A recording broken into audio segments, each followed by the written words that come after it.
হাসপাতালে কম্পাসকে মারতে এসে মোহিনী এবার বিহানের হাতে ধরা পড়ে গেল। হ্যাঁ বন্ধুরা, এমনটা হতে চলেছে আজকের পর্বে। বিস্তারিত জানতে ভিডিওটিতে লাইক দিয়ে চ্যানেলটিকে সাবস্ক্রাইব করে পুরো ভিডিওটি তোমরা দেখতে থাকো। গল্পের শুরুতে আমরা দেখতে পারবো কম্পাস হাসপাতালে বসে তার সমস্ত যন্ত্রগুলি দিয়ে একটা মেশিন বানিয়ে ফেলে। আর তখন ডাক্তারকে বলতে লাগলো, আপনাদের এখানে যে পাইপটা ভেঙে গিয়েছে সেই পাইপের থেকে কিন্তু গ্যাসটা লিক হয়ে সবার কিন্তু এভাবে অসুস্থ হয়ে পড়ছে। তাই আপনারা ওইখানে যদি এই জিনিসটা লাগিয়ে দেন তাহলে আর কোনো বিষাক্ত গ্যাস সেখান থেকে বের হবে না। তখনই ডাক্তারবাবু শুনে খুব খুশি হয়ে যায় আর বলতে লাগলো, আমরা এক্ষুনি মেকানিককে খবর দিচ্ছি সবটা ঠিকঠাক করার জন্য।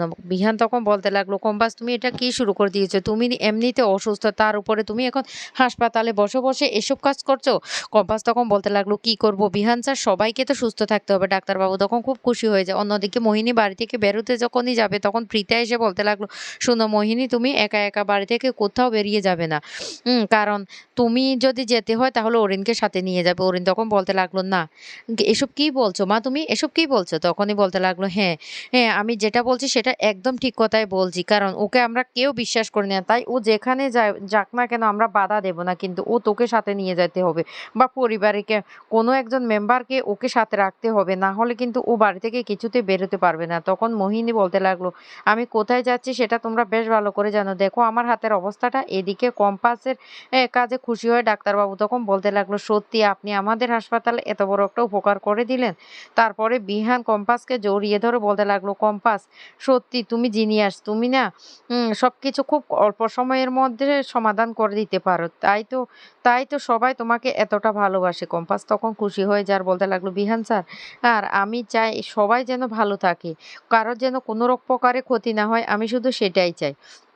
এরপরে বিহান বলতে লাগলো, এবার কিন্তু তোমাকে কিন্তু একটু বিশ্রাম করতে হবে। দেখতেই তো পাচ্ছ তোমার শরীরের অবস্থা। কম্পাস তখন বলতে লাগলো, বিহান স্যার, আমি একদম সুস্থ আছি। অন্যদিকে বাড়িতে মোহিনী চালাকি করে বলতে লাগলো, দেখুন আমার হাতে এমন অবস্থাটা হয়েছে, আর সেই জন্য আমি চাই না যে আপনার ছেলে আমার সাথে থাকুক, কারণ এটা থেকে ইনফেকশন হয়ে যেতে পারে।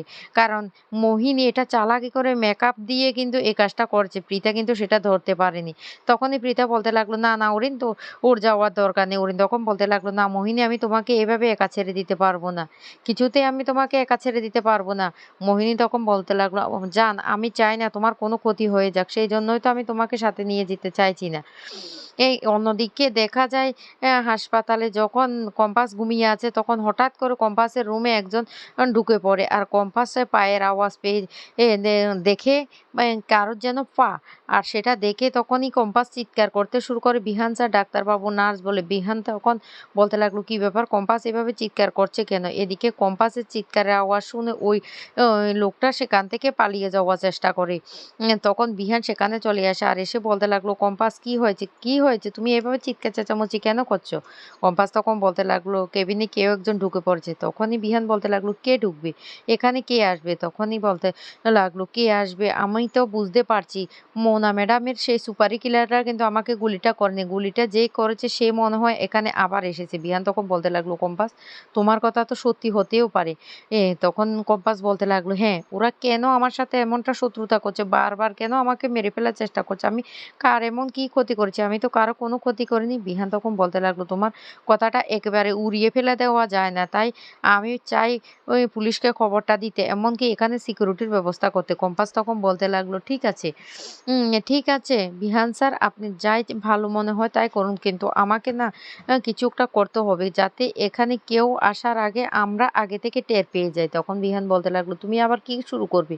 কম্পাস তখন বলতে লাগলো, আমাকে কিছু একটা তৈরি করতে হবে, না হলে এইভাবে কেউ লুকিয়ে আমাদের কেবিনে ঢুকে পড়বে আর আমরা সেটা টেরও পাবো না। অন্যদিকে দেখা যায় মোহিনী আর মুক্তি এক জায়গায় এসে দেখা করে আর কথা বলে, আর অনেকগুলি টাকা, সেই টাকাগুলি দিয়ে দে মোহিনীকে। দিয়ে বলতে লাগলো, কাজটা কিন্তু তোমাকে করতেই হবে। মোহিনী তখন বলতে লাগলো, হ্যাঁ, আমি বাড়ি থেকে না কত মিথ্যে কথা বলে বেরিয়েছি জানো, এমনিতে দেরি হয়ে যাচ্ছে, যদি বেশি দেরি হয়ে যায় সব থেকে বেশি সন্দেহ করে কিন্তু আমার শাশুড়ি মা।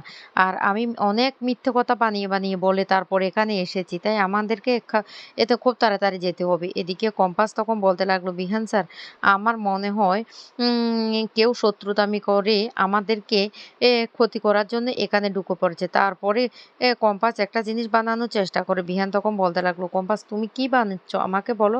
কম্পাস তখন বলতে লাগলো, "আগে বানিয়ে দেখি না, তারপর না হয় বলব।"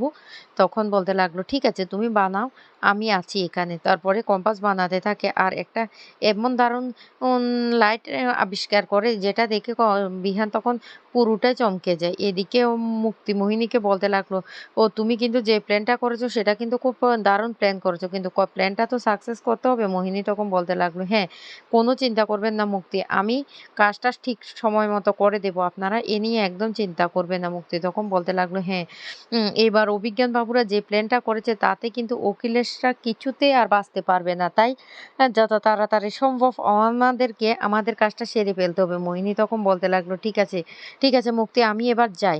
এই বলে মুক্তি সেখান থেকে বেরিয়ে পড়ে। এদিকে মোহিনীও বেরিয়ে পড়ে। অন্যদিকে কম্পাস এমন একটা সেন্সর লাইট বানিয়ে ফেলে তখন বিহান বলতে লাগলো, "এই লাইটটা দিয়ে তুমি কি করবে?" তখন কম্পাস বলতে লাগলো, "এই লাইটটা আপনি ওখানে আটকিয়ে দিন, তারপর আপনি ঘর থেকে বেরিয়ে যান আর ঘরের লাইটটা অফ করে দেবেন। তাহলে কেউ যদি হঠাৎ করে ঘরে আসে তাহলে সাথে সাথে কিন্তু লাইটটা জ্বলে উঠবে আর আমাদের কষ্ট করে বোর্ডে না সুইচ দিতে হবে না।" বিহান তখন বলতে লাগলো, "কম্পাস তুমি না হাসপাতালে বসে বসেও তোমার এসব শুরু করে দিয়েছো?" কম্পাস তখন বলতে লাগলো, "না, আমাদেরকে করতে হবে।" এদিকে মোহিনী হাসপাতালে এসে লুকিয়ে লুকিয়ে সবটা দেখতে থাকে। অন্যদিকে বিহান তখন বলতে লাগলো, "আমি আজকে সারারাত তোমার কেবিনে থাকবো।" কম্পাস তখন বলতে লাগলো, "না বিহান স্যার, আমার মনে হয় আপনার বাড়ি ফিরে যাওয়া দরকার। আমার মনে হয় দাদু এমনি এমনি আমাদের কাউকে ছেড়ে দেবে না। আর আমার যথাসম্ভব মনে হয় দাদু বাড়িতে কোনো ও একটা হামলা করার প্ল্যান করবে। দাদু তো তার নাতনি বলতো প্রাণ, তাই দাদু আমাদেরকে কিছুতেই ছেড়ে দেবে না।" বিহান তখন বলতে লাগলো, "না কম্পাস, তুমি যাই কিছু বলো না কেন, আমি তোমাকে একা ছেড়ে এখান থেকে কোথাও যাবে না।" এদিকে মোনালিসার প্রচণ্ড খিদে পেয়ে যায়। মোনালিসা কান্না করতে থাকে আর তখনই সেখানে রাজীবের বোন এসে বলতে লাগলো, "তোমার খিদে পেয়েছে? তোমাকে খাবার দেবো?" তখন মোনালিসা রেগে বলতে লাগলো, "আমার এটিএম কার্ডটা উনি কেটে দিয়েছেন। আমি ওনার নামে পুলিশের কাছে গিয়ে কমপ্লেন করব।" তখনই সেখানে প্রান্তিক চলে আসে আর এসে বলতে লাগলো, "কি? কি নিয়ে এমন কথা হচ্ছে আমার সম্বন্ধে? পুলিশে দেবে? যা ইচ্ছে তুমি তাই করো। কিন্তু তোমাকে এখানে আমার কথা অনুসারে থাকতে হবে। আর আমি তোমাকে যেভাবে চালাবো তোমাকে সেভাবে অ্যাডজাস্ট করে মানিয়ে নিতে হবে সবটা।" তখন মোনালিসা রেগে যায় আর বলতে লাগলো, "আমি ব্যাংকে গিয়ে টাকা নিয়ে আসবো।" ও প্রান্তিক তখন বলতে লাগলো, "তোমার কাছে কি ডকুমেন্টসগুলি আছে? তুমি কি ডকুমেন্টস সাথে করে নিয়ে এসেছো?" তখন মোনালিসা কি করবে কিছু বুঝতে পারে না। প্রান্তিক তখন বলতে লাগলো, "শোনো, বাড়াবাড়ি করার একদম চেষ্টা করবে না। যেভাবে রেখেছি সেভাবে অ্যাডজাস্ট করে নাও। না হলে কিন্তু আমার থেকে খারাপ আর কেউ হবে না।" মোনালিসা তখন রেগে বলতে লাগলো, "এর ফল ভালো হবে না। আমি আপনাকে কিছুতেই ছেড়ে দেব না।" প্রান্তিক তখন বলতে লাগলো, "তোমার যা ইচ্ছে তুমি তাই করো।" এদিকে বিহানকে কম্পাস বলতে লাগলো, "আপনি একবার বাড়িতে ফোন করে দেখুন না বাড়ির সবাই ঠিকঠাক আছে কিনা। তারপর না হয় আপনি রাত্রিতে থাকবেন।" এদিকে বিহান যখন বাড়িতে ফোন করে ফোন কেউ রিসিভ করে না। তখনই বিহানের সন্দেহ। কম্পাস তখন বলতে লাগলো, "বিহান স্যার, আমার মনে হয় যে বাড়ির কোনো সমস্যা হয়েছে। আপনি প্লিজ বাড়িতে যান।" এই কথা বললে বিহান তখন বাড়িতে যাওয়ার জন্য বেরিয়ে পড়বে আর কম্পাস একা। আর সেই মুহূর্তে মোহিনী কম্পাসকে মারার জন্য ঢুকে পড়ে। আর তখনই বিহান আবার কম্পাসের কাছে আসতে গেলে দেখতে পায় কম্পাসের উপর কেউ একজন প্রাণঘাতী হামলা করার চেষ্টা করছে। আর তখনই বিহান তার হাত ধরে ফেলে আর হাত ধরে দেখতে পায় সে হলো মোহিনী। আর তখনই বিহান বলতে লাগলো, "মোহিনী, তুমি তুমি এখানে কম্পাসকে মারতে এসেছো?" তখন মোহিনী তাড়াতাড়ি মিথ্যা কথা বলার চেষ্টা করে। তো বন্ধুরা, কেমন লাগলো আজকের পর্বটি?